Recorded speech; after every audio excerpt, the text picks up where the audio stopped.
Start. In the circumstances, we are inclined to set aside and we accordingly set aside the direction of the learned single judge contained in para 4 of the impugned order dated 27th November 2013, calling for the personal presence of the legal remembrancer, Principal Secretary Law, and the Chief Secretary for appearance before the court on 12th December 2013. Having said this, it is also necessary to appreciate the anguish which is contained in the order of the learned single judge dated 27th November 2013, which reflects the state of affairs in regard to the manner in which litigation involving the state is conducted before the High Court. The state is undoubtedly the largest litigant.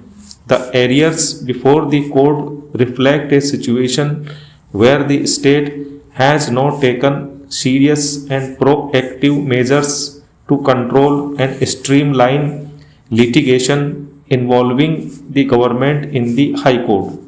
In order to achieve the goals stated in the national litigation policy, it is necessary for the state government to have a careful and serious look into the question relating to the conduct of litigation on behalf of the state in the High Court and other courts. We are conscious of the fact that such problem cannot be solved overnight and would require a careful and well structured solution.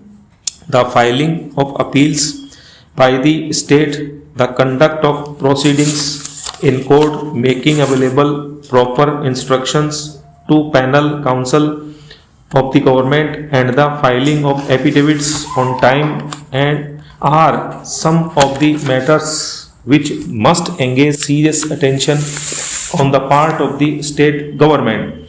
A system will have to be evolved by which directions of the court in regard to the conduct of the proceedings and for filing affidavits are communicated at the earliest, so that instructions are made available to standing counsel for filing affidavits. Otherwise, the matters remain pending for an inordinately long period of time, and interim orders which may ultimately affect the interest of the state have to be passed only because of the absence of adequate instructions to the learned standing counsel appearing on behalf of the state. The facilities and infrastructure available for counsel for the state need to be upgraded. We have no doubt that these issues will engage the attention of the state at the highest level, and accordingly we would request the Chief Secretary of the state, with the assistance of the Principal Secretary Law and other senior officers of the state government, to have a comprehensive analysis made that would facilitate the conduct of litigation by the state in an efficient and time-bound manner. Courts have been liberal in condoning the delay on the part of the state in filing appeals, being conscious of the fact that bureaucratic delays are often involved in the process of decision making. However, we must emphasize that there should be no laxity in compliance of the directions of the court. Once a direction is issued by the court setting a time schedule for filing an affidavit, this direction must be complied with. Stop.